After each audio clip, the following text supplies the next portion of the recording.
Hey guys, it's Charlene. Today I'm going to be showing you some of the beautiful new release products from Picket Studios, and we are going to make a fun card. I'm starting out with the Illuminating Peacock stamp. Now this is a very detailed stamp. It's also quite a large stamp, so you could use it on lots of different card sizes by cutting down the image. It'll work well for a 4 1/4 by 5 1/2, a 5 by 7, a slimline. You could do a square card. All of those would look really nice with this image. So I'm stamping it out here in some black hybrid ink. This is by Picket Studios as well. And this is a wonderful all-around multi-purpose ink. It is a hybrid, so it'll work with watercolors, it'll work with alcohol ink markers, pretty much anything you can throw at it, this ink is going to work well. So this image, like I said, is very large, but it's also very detailed and has a lot of solid black areas.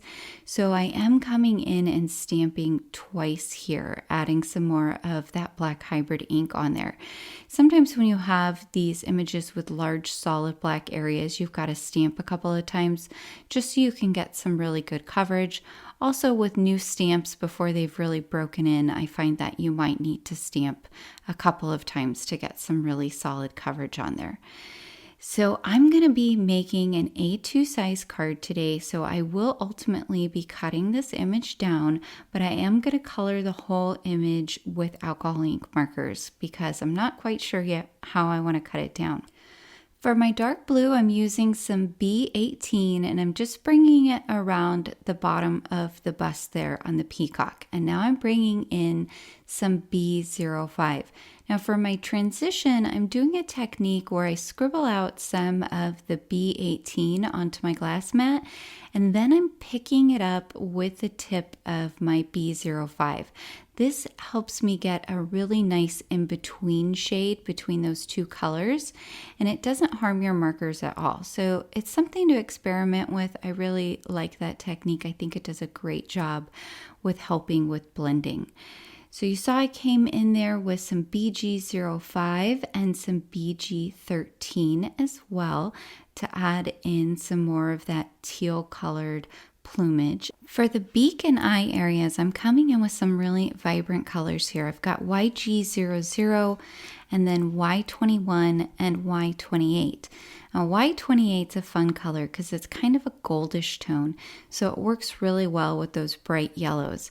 I also brought in a little bit of W3, a warm gray, in order to add a little bit of shading. So now that I've got that whole front part of my bird done, I'm coming in here and doing the rest of the wing. And this is the plumage. This is when the peacock opens up their feathers. This is the lovely area you see.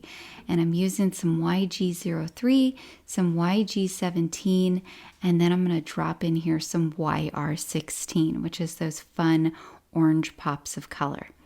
So now that I'm done coloring the whole image, I'm actually going to stamp it one more time. I love to do this when I'm creating my colored images because I feel like it really makes the image pop. I almost always leave my stamp on my Misty door and then put my image back in and stamp over it. When you're doing that, you do just want to be careful. You want to make sure you get your image lined up in the same spot. So now I'm fussy cutting this out with some fine detail scissors. It's a pretty easy image to fussy cut out because there's not a whole lot of different areas where you have to cut at an angle. And then I'm just coming in here with my paper trimmer so I can cut this down to a size that's going to fit well on my A2 size card. So it's 4 1/4 by 5 1/2. And now I want to show you guys some of the new release for the paper glaze. This first one here is a previously released color. This is Arctic Fox, but this month it's been released in an 8-ounce size, which is awesome because I use the Arctic Fox a lot. It's just this beautiful white, shimmery, glittery color. It's so versatile. You can use it on all kinds of different things with your card making. So the first new color that was released for this month is Pink Magnolia, which is this gorgeous vibrant color. This is in Luxe as well. If you go to the Picket Fence Studios website, it'll explain about the different types of paper glaze product. There's the original, there's Luxe, and then there's Velvet, and they all have different looks to them. They're beautiful. This is Cherry Blossom, also in Luxe.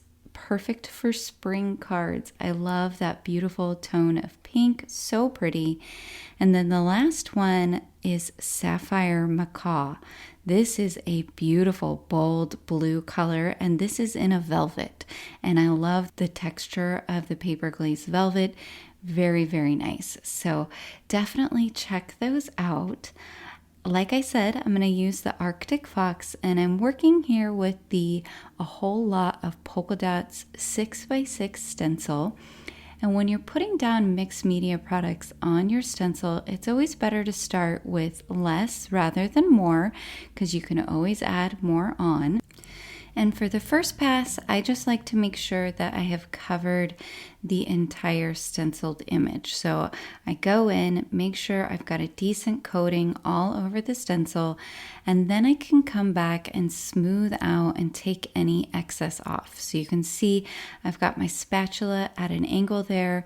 I'm working fairly slowly, but I'm dragging my spatula across very slow and smooth in order to make sure that I get a nice smooth result. But you don't want to go too fast because you don't want to pull that product back out of the stencil by accident. Same thing when you are removing the stencil. Slow and steady is the best way to go, because you want to make sure that that gorgeous product that you just put on your stencil stays on the paper. You do want to wash your stencil right away, so you can either have a dish with soapy water nearby, or you can just take it to the sink, which is usually what I do. Now for my sentiment, I'm using some anti-static powder, and I've got this pretty dark blue paper, and then I'm stamping out with some embossing ink. I'm using the All Those Birthday Candles stamp set, and I actually masked off the bottom of the sentiment there because I just wanted the happy birthday from this sentiment. So that's something that you can do to get more out of your sentiment stamps. You can mask off certain areas and just use part of the sentiment. I love that so much. So now that I have that stamped down, I'm going to come in here with some white embossing powder. And the key I found with white embossing powder is you definitely want to get a good amount of anti-static powder down on your paper before you do your heat embossing. And also you can try using white pigment ink instead of embossing ink. That works really well for some people. Now that I've got a nice coating on there, I'm just kind of tapping off, and now I can come in with my heat gun and melt the sentiment. I love how the white pops on the dark background. I think that always looks so nice. And normally I use a black background, but I wanted to use that same blue that I used for my mixed media. So you can see I did cut down my background panel there with the polka dots, and this is after it was completely dry. And then I've used some of the Picket Fence foam tape here, and I'm popping up my gorgeous Peacock on top of there. And I just love the dimension that popping up over a mixed media panel can create. It's so pretty. And then I'm also going to pop up my sentiment. I use another strip of the Picket Fence Studio double-sided foam adhesive. This comes in a giant roll, which is awesome to have because you can easily cut off small pieces, or you can cut off large pieces to use behind a panel, whatever you need. I'm just gluing my whole piece here to an A2 size card so that I have about 1/4 of an inch white border, and then I'm putting my cute little sentiment there. I think this all ties in so nicely. That peacock is just beautiful. The last thing I'm going to do is I'm going to bring in a couple of sequins, and I'm going to be using the Peacock Tails sequin mix. It coordinates so well with everything. It's just really pretty. It's got these greens and blues and purples, just gorgeous. So that's going to finish off my card. I hope you guys picked up some tips and tricks today.